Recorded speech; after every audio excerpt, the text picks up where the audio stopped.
شوہر اور بیوی کے حقوق ازدوجی تعلق در اصل انسانی دمدن کی جڑ ہے۔ عورت اور مرد کا تعلق درست ہو تو انسانی دمدن اور سماج درست حالت میں رہتا ہے۔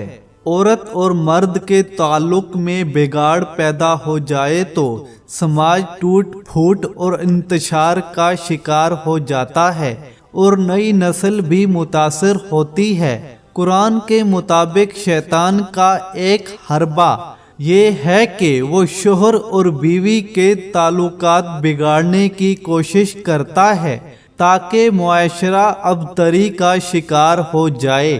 قرآنی اخلاقیات اور معاملات میں شوہر اور بیوی کے حقوق کی بڑی اہمیت ہے، کیونکہ ازدوجی زندگی نئی نسل کی تربیت کی ضامن بنتی ہے۔ اگر شوہر اور بیوی کے تعلقات میں کشیدگی ہوگی تو اس کا اثر بچوں پر پڑے گا۔ قرآن میں اللہ نے شوہر اور بیوی کے لیے ضابطہ بیان فرمائے ہیں تاکہ ازدوجی زندگی پرسکون اور خوشگوار رہے۔ پوچھتے ہیں حیض کا کیا حکم ہے؟ کہو وہ ایک گندگی کی حالت ہے، اس میں عورتوں سے الگ رہو اور ان کے قریب نہ جاؤ جب تک کہ وہ پاک صاف نہ ہو جائیں، پھر جب وہ پاک ہو جائیں تو ان کے پاس جاؤ، اس طرح کہ جیسے اللہ نے تم کو حکم دیا ہے۔ اللہ ان لوگوں کو پسند کرتا ہے جو بدی سے باز رہیں اور پاکیزگی اختیار کریں۔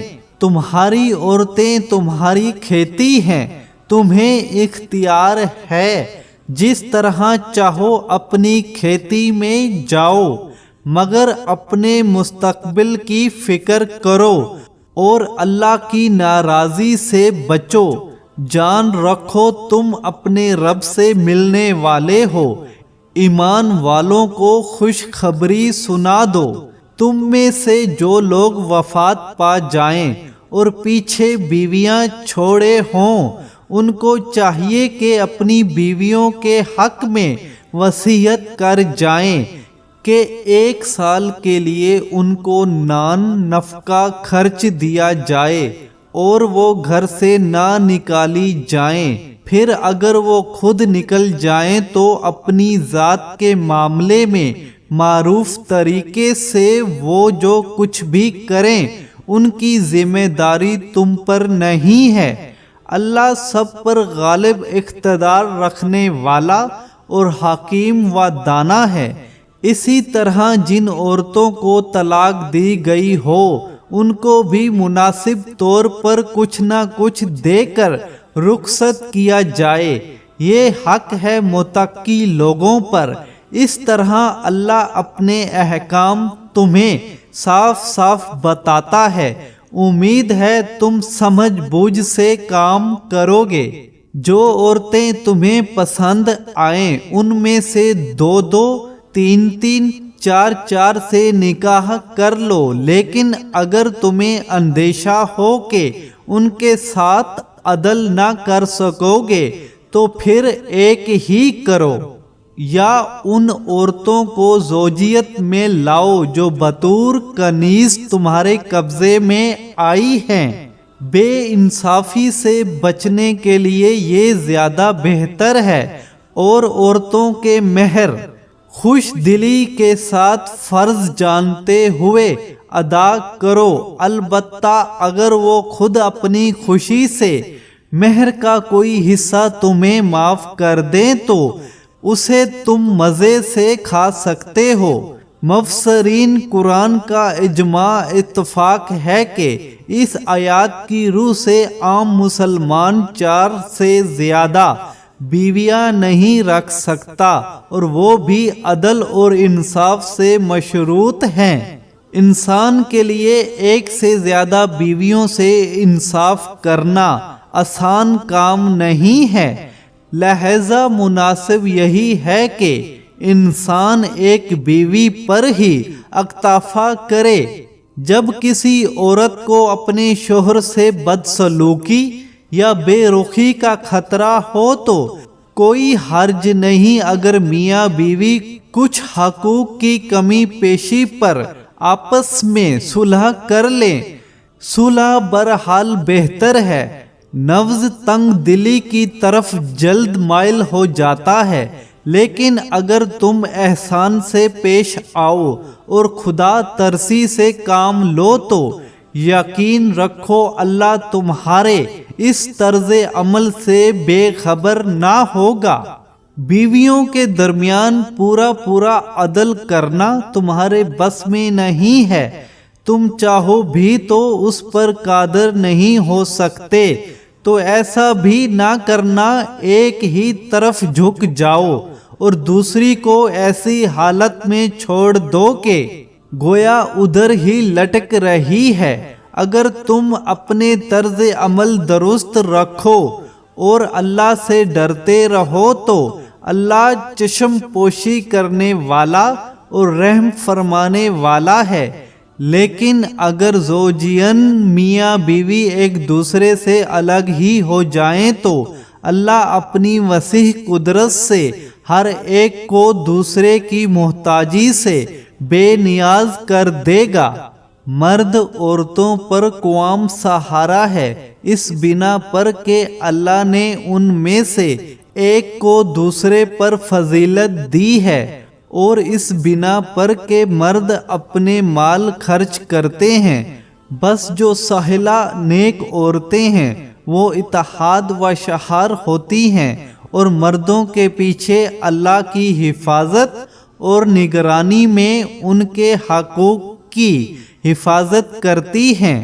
اور جن عورتوں سے تمہیں سرکشی کا اندیشہ ہو انہیں سمجھاؤ، خواب گاہ میں ان سے علیحدہ رہو اور ہلکی پھلکی سزا دو۔ پھر اگر تمہاری متی ہو جائیں تو خواہ مخواہ ان پر دست درازی کے لیے بہانے تلاش نہ کرو، یقین رکھو اوپر اللہ موجود ہے جو بزرگ اور بلا تر ہے۔ اور اگر تم لوگوں کو کہے میاں اور بیوی کے تعلقات بگڑ جانے کا اندیشہ ہو تو ایک حکم ثالث مرد کے رشتہ داروں سے اور ایک عورت کے رشتہ داروں سے مقرر کرو، وہ دونوں اصلاح کرنا چاہیں گے تو اللہ ان کے درمیان صلح کی صورت نکال دے گا۔ اللہ سب کچھ جانتا ہے اور باخبر ہے۔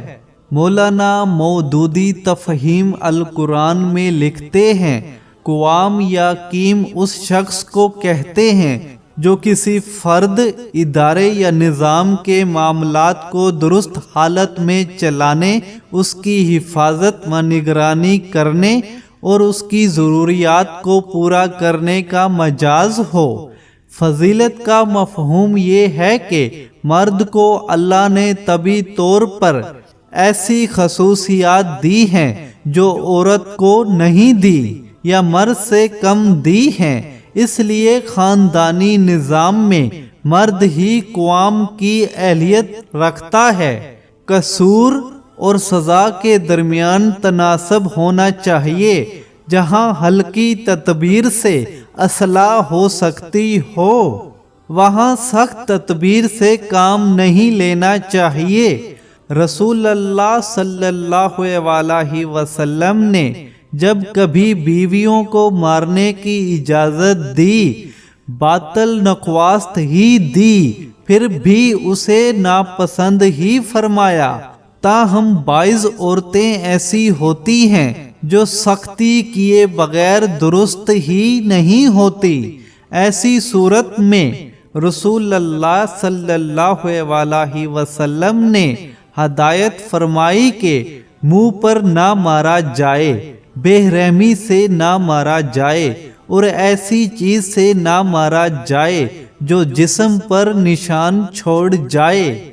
تفسیراً ابن کثیرہ کے مطابق رسول اللہ صلی اللہ علیہ وسلم نے فرمایا، جن عورتوں کی سرکشی سے تم ڈرو، یعنی جو تم سے بلند ہونا چاہتی ہوں، نافرمانی کرتی ہوں، بے پرواہی برتتی ہوں دشمنی رکھتی ہوں تو پہلے اسے زبانی نصیحت کرو، ہر طرح سمجھاؤ، اللہ تعالیٰ کا خوف دلاؤ، حقوق زوجیت یاد دلاؤ اور اسے کہو دیکھو کہ خاوند کے اتنے حقوق ہیں کہ رسول اللہ صلی اللہ علیہ وسلم نے فرمایا ہے اگر میں کسی کو حکم کر سکتا کہ وہ ما سوائے اللہ تعالیٰ کے دوسروں کو سجدہ کرے تو عورت کو حکم کرتا کہ وہ اپنے خاوند کو سجدہ کرے،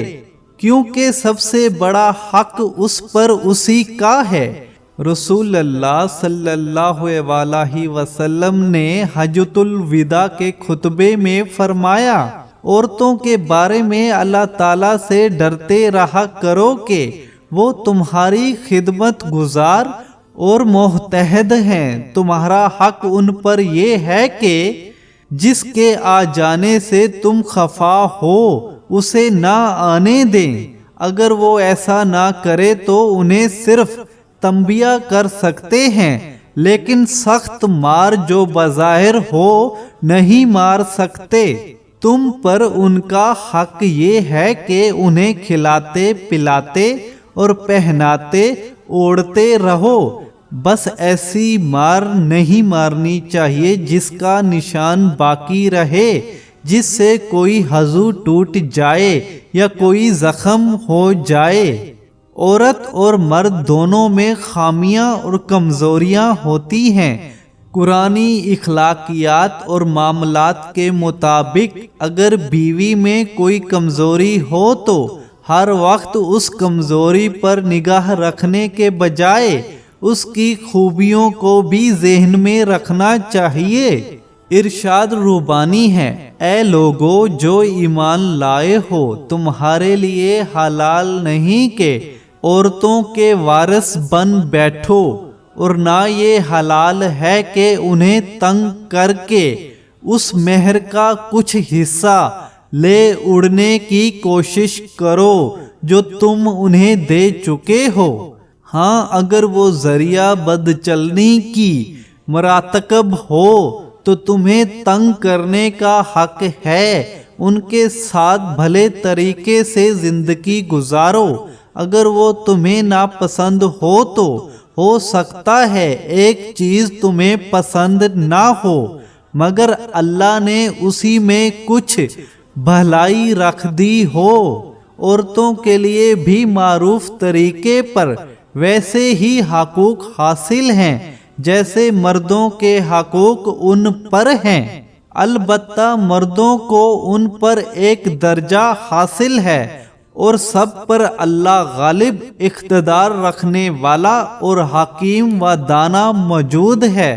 بے شک مسلمان مرد اور مسلمان عورتیں، مومن مرد اور مومن عورتیں، فرما بردار مرد اور فرما بردار عورتیں، سچے مرد اور سچی عورتیں، صبر کرنے والے مرد اور صبر کرنے والی عورتیں، عاجزی کرنے والے مرد اور عاجزی کرنے والی عورتیں، صدقہ دینے والے مرد اور صدقہ دینے والی عورتیں، روزے دار مرد اور روزہ رکھنے والی عورتیں، اپنی شرم گاہوں کی حفاظت کرنے والے مرد اور اپنی شرم گاہوں کی حفاظت کرنے والی عورتیں، اللہ کا کثرت سے ذکر کرنے والے مرد اور اللہ کا کثرت سے ذکر کرنے والی عورتیں، ان سب کے لیے اللہ نے مغفرت اور اجر عظیم تیار کر رکھا ہے۔